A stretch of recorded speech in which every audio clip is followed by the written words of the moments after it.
parece si nos ponemos en pie una vez más, ahora para honrar la palabra? Y buscamos en nuestras Biblias Mateo capítulo 12, versículos desde el 33 al 35. Mateo 12, desde el 33 al 35. Vieron 4 hombres, 2 de ellos que conocieron personalmente a Jesús, anduvieron con Jesús. Uno de ellos fue Mateo. Ellos escribieron la historia del ministerio de Jesús, no solamente el ministerio público, sino desde el nacimiento hasta la crucifixión y resurrección. Uno de ellos fue Mateo, alguien que era un cobrador de impuestos, alguien que era despreciable por el pueblo judío, alguien que era considerado como un pecador, como lo más bajo. Sin embargo, cuando Jesús se encontró con Mateo, lo llamó y hizo de ese hombre despreciable para muchos judíos un discípulo del Señor. Así de tanto nos ama Dios. Y Mateo escribió un evangelio y es allí donde leemos hoy en el capítulo 12 de su evangelio, versículo 33. Ahora quiero hacer esta aclaración antes de leer esto. Aquí el Señor Jesús está hablando con los escribas y fariseos. Eso es importante mencionarlo antes que leamos el pasaje porque hay algunas palabras allí un poco fuertes. No nos está diciendo el Señor eso a nosotros, sino se lo estaba diciendo a ellos. Y dice así: a un árbol se le identifica por su fruto. Si el árbol es bueno, su fruto será bueno. Si el árbol es malo, su fruto será malo. Camarada de víboras, ¿cómo podrían hombres malvados como ustedes hablar de lo que es bueno y correcto? Pues lo que está en el corazón determina lo que uno dice. Una persona buena produce cosas buenas del tesoro de su buen corazón, y una persona mala produce cosas malas del tesoro de su mal corazón. ¿Me ayudan a orar? ¿Oran conmigo? Amante Rey, te damos muchas gracias en esta preciosa tarde, Rey. Gracias por tu presencia. Gracias por, a pesar de los problemas técnicos de sonido y demás, poder ignorar todo eso y enfocarnos, Señor, en ti, que eres quien único merece toda gloria y toda honra, y no hay nada, absolutamente nada, que sea más grande que tu hermosura, que tu grandeza, que tu poderío, Señor. Tú siempre mereces toda gloria y toda honra. Y en esta tarde, Señor, te hemos podido alabar, te hemos podido glorificar, tocar tu corazón, Señor. Gracias. Muchas gracias por ese gran privilegio. Gracias por el privilegio de ser testigos, Dios, de la presentación de la nueva integrante de la familia Sepúlveda y también nuestra familia espiritual, Dios. Muchas gracias. Ahora, Padre, nos ponemos a oír tu palabra. Queremos rogarte, Señor, que tú hables a cada corazón aquí presente. Por favor, háblanos. Entendemos que en tu palabra hay poder, que es por tu palabra que tú hiciste los cielos y la tierra, y que el mundo hoy necesita escucharte. Nosotros, la iglesia, necesitamos, Señor, escucharte. Te rogamos, Dios, primero que nos hables y después que nos ayudes, Señor, a prepararnos para recibir tu palabra. Quita, Señor, toda distracción, todo obstáculo físico, material, espiritual, emocional, de cualquier índole, Señor.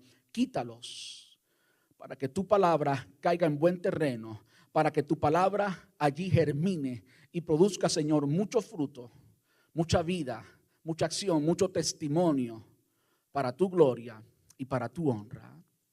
En el dulce nombre de Cristo Jesús pedimos esto y te damos muchas gracias, papá. Amén y amén. Gracias, Señor. Gracias, Rey.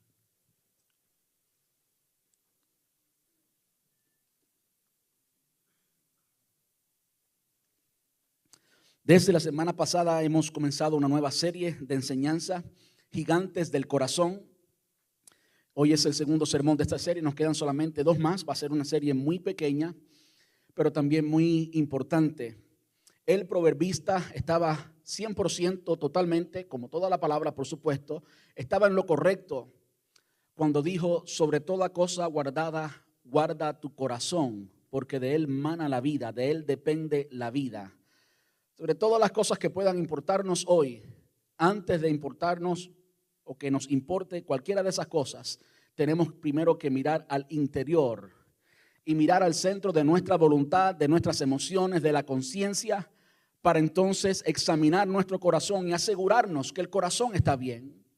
Porque si el corazón no está bien, consecuentemente, como resultado, ninguna de las otras cosas van a estar bien. El domingo pasado hablamos de las heridas, el gigante de las heridas, como un corazón herido no puede ser saludable y una persona que tiene un corazón herido no puede incluso tener ni una buena relación con Dios, porque el Señor nos equipó con un corazón para tener primera y esencialmente una relación con Él.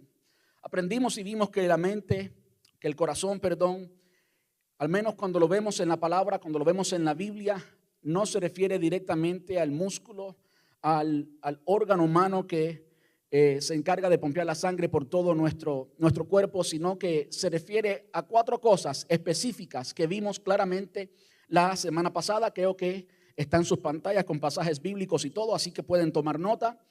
Y se trata de la mente, de la voluntad, de las emociones y la conciencia. Entonces, cada vez que leamos las Escrituras y se refiera, que la mayoría de las veces ocurre así, se refiera al corazón intangible, no al corazón muscular, pues se está refiriendo específicamente a estas cosas, a nuestros pensamientos, nuestra mente, nuestra voluntad, nuestras emociones, nuestros sentimientos y también a la conciencia. De modo que cuando hablamos de gigantes del corazón, por supuesto nos estamos refiriendo a gigantes mentales, gigantes en nuestra mente, gigantes en nuestra voluntad. Yo no sé cuántos de ustedes conocen a personas que tienen gigantes de voluntad, tienen una voluntad tan fuerte en cuanto a algo que es muy difícil que esa persona cambie de opinión. Eso es un gigante en la voluntad. Su voluntad está controlada por algo mayor, por algo más fuerte, y esa persona pues tiene una voluntad, algo que lo está dominando, que está dominando su voluntad a la hora de tomar decisiones. Estamos hablando de gigantes emocionales, sentimentales. ¿Y cuántos hay de esos, verdad? Las emociones pueden paralizar a una persona o pueden hacer que una persona sea totalmente abierta, llena de amor, lleno de gozo, sea una persona con la cual usted quiere tratar. Así que estamos hablando también de gigantes emocionales y gigantes de la conciencia. La conciencia es ese juez natural que el Señor nos dio, lo puso allí naturalmente y es aquello que nos dice lo que es correcto y lo que no es correcto, lo que está bien y lo que está mal. El conocimiento del bien y del mal, eso es básicamente la conciencia. Y vimos que algo muy importante, y repito que es importante porque lo vimos la semana pasada, lo queremos ver esta y lo veremos en las próximas 2 semanas, el Señor nos dio un corazón, es decir, nos dio mente, voluntad, emociones y conciencia para, primero y esencialmente, tener una relación con Él. Y digo esto porque a veces nos preocupamos de nuestra salud del corazón, hablando desde este punto de vista, es decir, nos ocupamos de nuestra salud mental, de nuestra voluntad, de nuestras emociones y la conciencia, pero descartamos el propósito por el cual Dios nos hizo así, que es tener una relación personal y real con Dios. Y yo considero que eso es muy importante, porque si usted tiene un corazón sano y lo tiene para usted mismo, bueno, de hecho no creo que tal ecuación, si se puede decir así, sea posible. No hay tal cosa como tener un corazón sano en el cual Dios no está. No hay tal cosa como tener un corazón sano en el cual Dios no está.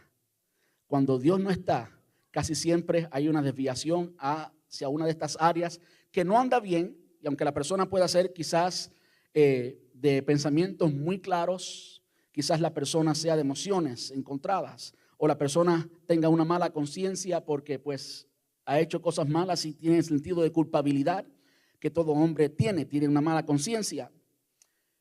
Lo cierto es que cuando Dios está en el corazón y tenemos un corazón saludable, entonces nuestra relación con Dios es una buena y también la relación con nuestro prójimo es una buena.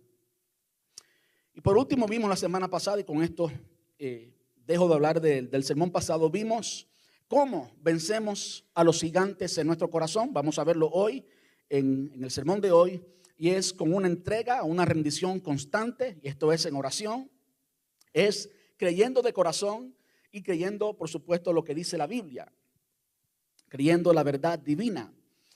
Tercero, siendo sinceros, con una conciencia limpia. Hoy hablaremos un poquito más que el domingo pasado acerca de esta parte de la conciencia.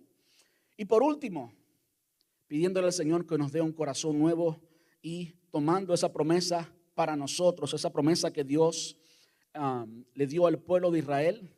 Como leímos al principio, el pueblo de Israel todavía en los tiempos de Jesús tenía un corazón duro, todavía hoy tiene un corazón duro, pero descansamos en la promesa que el Señor cambiará sus corazones y le dará un corazón tierno, le dará un corazón amable al pueblo de Israel, le dará un corazón que acepte al Mesías. Amén. Y si esa promesa es para ellos, que han demostrado por tantos años tener un corazón tan duro, cuanto más a nosotros, ya nosotros tenemos un corazón tierno, porque en Él habita el Señor, porque en Él habita el Espíritu Santo. Amén. Pero hoy quiero hablarles de el gigante en el espejo. El gigante en el espejo, y quiero aclarar quién es este gigante y por qué es uno de los gigantes muchas veces el más difícil de vencer.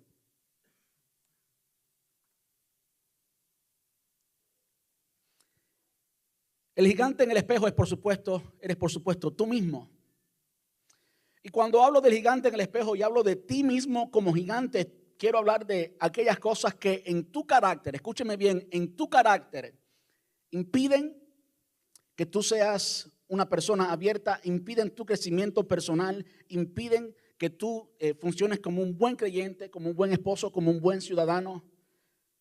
Estamos hablando de problemas en el interior, en el carácter. Y es diferente, por ejemplo, al gigante de las heridas, porque las heridas vienen dadas más bien por circunstancias. Circunstancias que pasan en la vida y pues la persona no sabe cómo manejar esas circunstancias o esos problemas o una discusión que tuvo. Pero es algo que uno lo adquiere en el camino. Incluso hay personas que los manejan tan bien que nunca son manejados, nunca son gobernados por un gigante de las heridas. Pero el gigante en el espejo, el gigante que está en ti, aquellos impedimentos, aquellas cosas mayores que tú, que te detienen, son cosas que muy probablemente hayan crecido contigo. Y cuando eras niño te mirabas en el espejo y decías, está bien. Y creciste con ese gigante y seguiste mirándote en el espejo y cada vez que te miras dices, está bien, soy yo, no hay problema, así soy yo.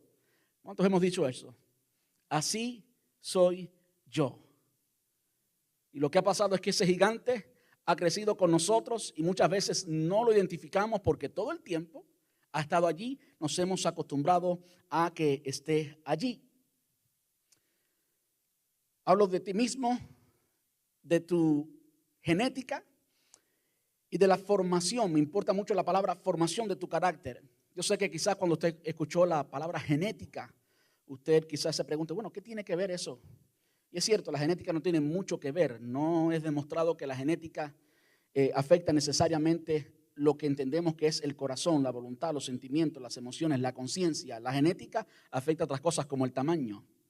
Yo tengo que hablar con mi papá seriamente para ver qué pasó ahí. Pero el corazón no es afectado por la genética desde ese punto de vista, pero sí hay algo que vale la pena mencionarlo hoy. Como pastor me he encontrado con varias personas que enfrentan un comportamiento no correcto. La mayoría de las veces esto viene por el hogar, en la consejería familiar. Y encuentro que la persona tiene alguna deficiencia en la química de su cuerpo. Es decir, cuando el Señor nos creó, cuando el Señor creó a Adán y Eva, por supuesto, Adán y Eva eran perfectos, pero eso fue hace mucho tiempo, ¿verdad?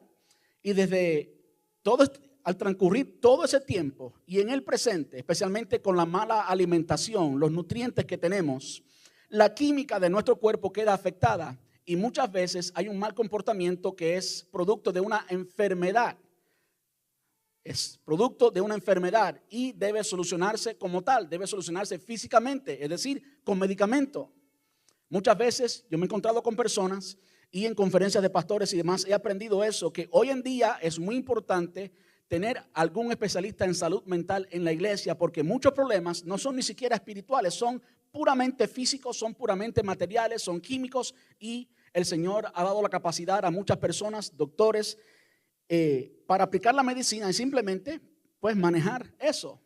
Y yo personalmente estoy en contra de estar todo el tiempo tomando medicamentos. Mi esposa lo conoce, la familia lo conoce. No quiero volverme jamás adicto a ningún medicamento y trato de evitarlos. Pero cuando hay que tomarlos, hay que tomarlos. Como cuando usted tiene una infección y esa infección produce un dolor, por más que usted aguante el dolor, no va a tener sanidad. Tiene que tomarse un antibiótico para que entonces, ¿verdad?, haya sanidad de la enfermedad y entonces que el dolor se va, entonces que el síntoma se va.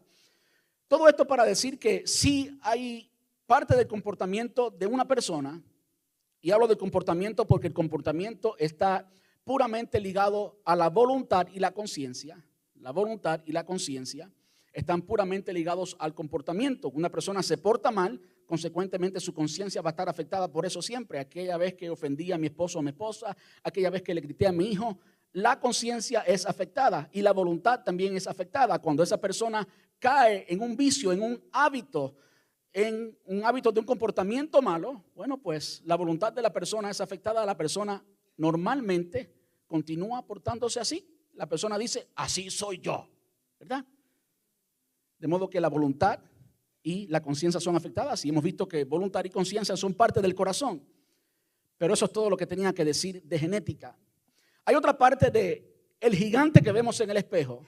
Y creo que este también es muy importante y no tiene nada que ver con genética, pero sí tiene que ver con la formación que recibimos en el hogar, con la formación que nos dio la cultura. Eso es importante. A alguien que toda la vida le gritaron, ¿qué va a hacer esa persona? Gritar. Alguien que toda la vida vio golpe, violencia en su familia, ¿qué es lo que naturalmente va a hacer esa persona? Practicar lo mismo, golpe y violencia en su familia. De modo que tenemos que identificar eso como lo que es.